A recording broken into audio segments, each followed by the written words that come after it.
That's a good question. Very good question. I think he smells weakness. He smells weakness. Look, President Trump was extremely successful as a real estate developer in the most cutthroat economic jungle in the world called Manhattan. This is hardball. That, you know, being a real estate developer is tough anywhere. Manhattan, that's the jungle.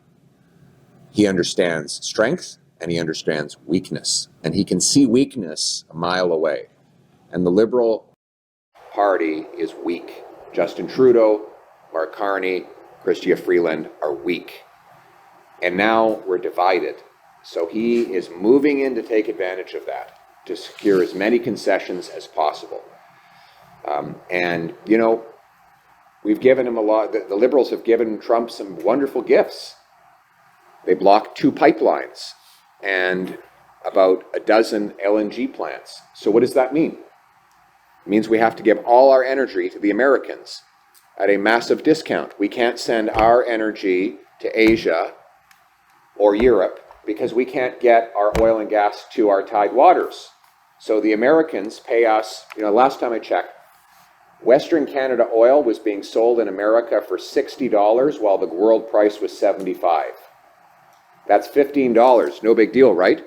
What if you're selling 3 million barrels a day? 3 million times 15. Big bucks every single day. That's $45 million a day in profit they get off our energy because we can't sell it directly. Natural gas, $4 per million metric British thermal units in North America, $13 in Europe. So the Americans get our gas for $4. They can sell it in Europe for 13. They're completely eating our lunch. This is what we get for having stupid policies by stupid leaders. And Donald Trump should be sending flowers to the Liberal government to thank them for how much they have given him. He's probably, you know, when I'm Prime Minister, the stupidity is going to end. We're going to reprove natural gas liquefaction plants. I'm going to encourage pipelines. I'm going to develop more of our resources. We're going to fix the port of Vancouver so that we can actually ship more of our goods abroad. And we're going to have more interprovincial free trade within Canada so we're not so reliant on the Americans. That gives us strength. We need strength to put Canada first. Look, President Trump wants to put America first. I want to put Canada first. The good news is there's lots of overlap between the interests and values of our 2 countries. So the case I would make to President Trump is this. You have 2 options. If you attack the Canadian economy with tariffs, then we will have to reciprocate with tariffs on America's economy. Therefore, both of us will be poorer and less able to feed our people and defend our continent. Or you can allow free trade between our countries, and both economies will be richer. And I pledge to devote that additional wealth to rebuilding our military and keeping the northern part of our shared continent secure from hostile foreign powers. In other words, by working together, our 2 separate countries can be stronger, richer, and safer. And that's in both our interests. Thank you. My approach will be to put Canada first. And if countries work in Canada's interest, then I will work with them. But it has to be Canada first. We have to be the winners. We have to gain in whoever we deal with. So we will, and this is a message to all countries, we won't allow foreign interference in our country. We won't allow any abuses of our economy. But if democratic allies want to work with us hand in hand, then we will work with them to make both of those countries and Canada stronger. I support more free trade, more reciprocal access to markets, but I don't support forming a union. For example, EU has a monetary union. So they have one currency for all of the EU, and I don't think that's a good idea. I think the Federal Reserve is a disaster. I don't like the Federal Reserve. I don't want them in charge of our monetary policy. They print money like crazy. I want a much harder monetary approach than they do with the Federal Reserve. And I want a stronger Canadian dollar that I believe we can achieve by having a more powerful free enterprise economy with with tighter monetary control on the central bank. I also want us to have the independent decision-making authority that comes with having our own currency. So I would not support a European Union-style approach to this continent. I do think the Americans are our best friends, our closest allies. We love Americans, but we are not Americans. We are independent, we are separate, and we are proudly Canadian. Thank you very much, sir. This is a terrible, what they're proposing, let's be clear what they're actually proposing. You look in the bill, you can Google this, look up the bill on the government's own website. They want a single payer system. Single payer system sounds harmless. You know what it means? It means no more private drug coverage. They want everybody to be forced to use government drug plans. So if you have a private plan through your workplace, you will lose it under NDP Liberal drug policies. And you will be stuck with a inferior government-run plan. And that is the worst thing that could happen. So they want to spend tens of billions of dollars setting up a national bureaucracy. This is a government that can't even deliver you a passport on time. And now they want to take over your drug plan. Why would we trust these incompetent, money-hungry politicians to run your drug plan? I don't trust them to do it.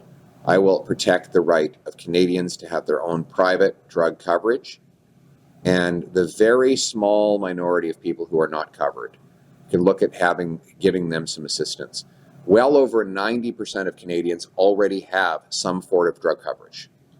It's a very small number of people who are not already covered. I've heard as many as 97% of Canadians have some drug coverage, either through social assistance, their workplace, their retirement plans, or that they decided to buy through a private insurer. The government, the NDP Liberals want to ban all of that and set up a government bureaucracy to replace it. That is very risky, very dangerous, and I am 100% against it. So the answer on that is that we've got 5 million outstanding permits and visas that will expire within roughly the next 2 years. There's some duplication, so it's not 5 million, exactly 5 million people, but it's millions of people whose presence here will run out in the next several years. You know, if somebody is a law-abiding, hardworking, say a graduate of Waterloo in engineering, and they've got a great job and they're paying lots of tax, well, we would obviously welcome that person to stay. If somebody has broken the law or is not able to be employed and they perhaps defrauded the system, then that person would have to leave. There's no question that we cannot continue to go on bringing in 1 million people a year. It's been an absolute disaster. I'm just being very blunt with you. And those people who are here illegally, of which we think there are somewhere between, according to the government's numbers, they say somewhere between 20,000 and 500,000, but they're not sure. People who are here illegally need to be expelled. They need to be deported. That's just the way it is. We have to have law and order in our country. Yes, we welcome immigrants. My wife is an immigrant. She came legally. Legal, lawful, controlled immigration is good. Illegal, unlawful, chaotic immigration is bad. And that is the line that I draw. Thank you. Thank you. Well, look, I have my deputy leader, Tim Uppolji, is a Sikh, a turban-wearing Sikh. My finance critic, Jasraj Singh Halan, is a turban-wearing Sikh. Those are the two most senior positions in my entire shadow cabinet. We have great Sikh candidates, Harjit Gill.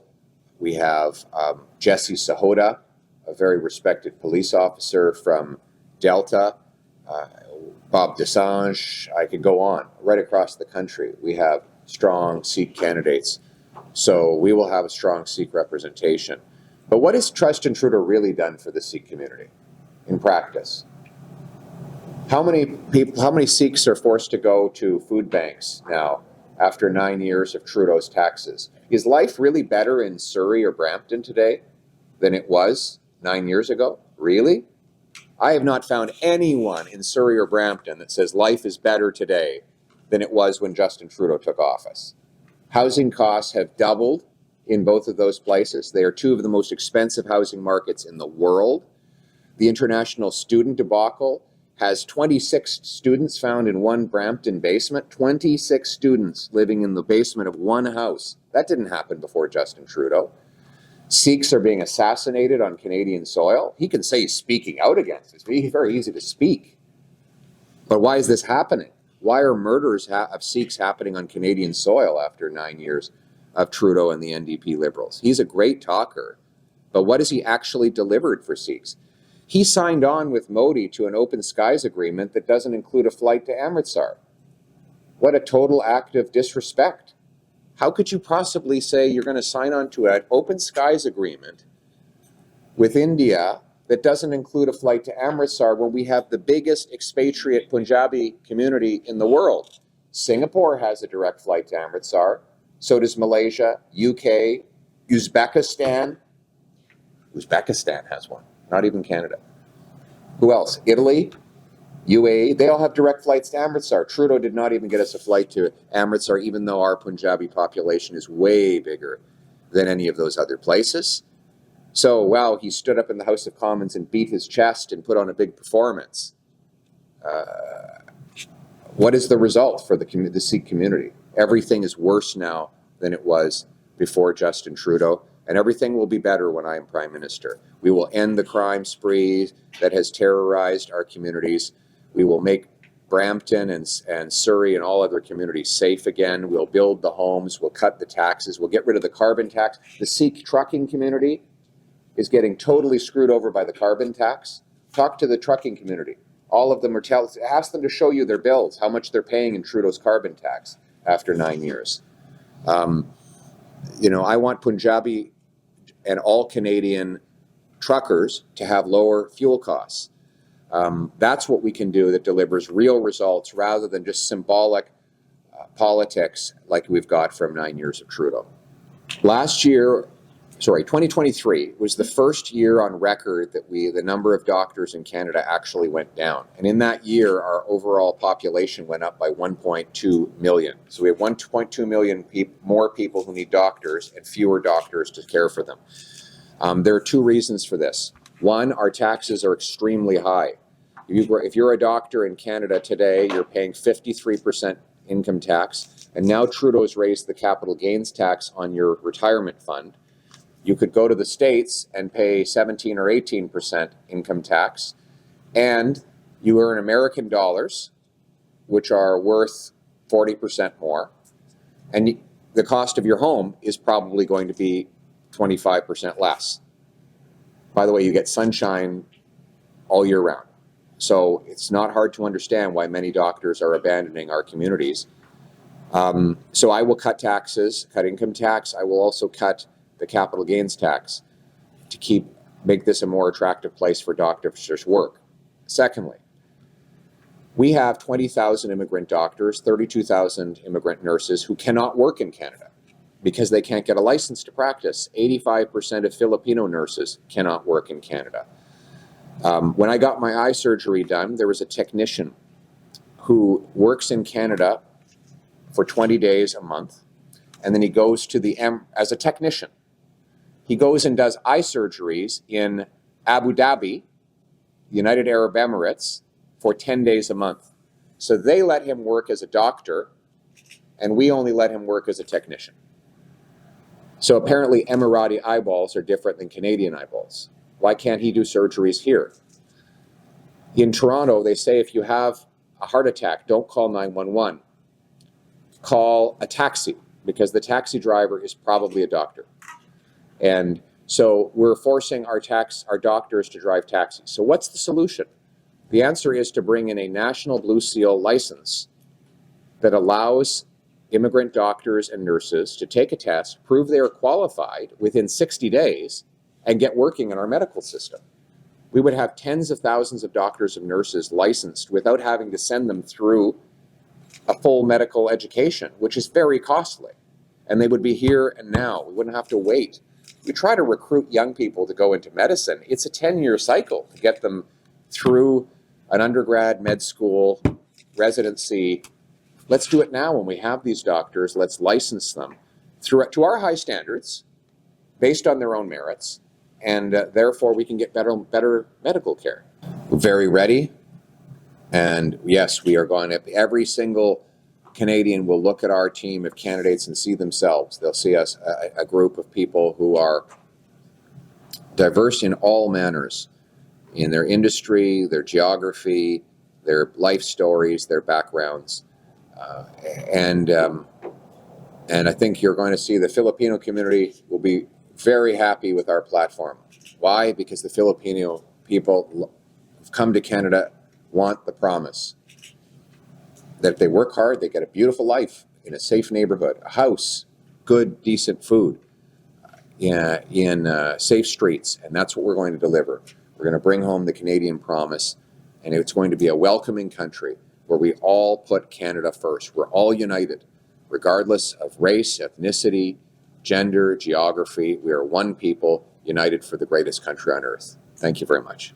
Thank you very much, everyone. The press conference is now concluded. We will now be doing photos right behind the flags. So he is done for questions for now. If you would like a photo, please have your phone ready and line up by the door here with me.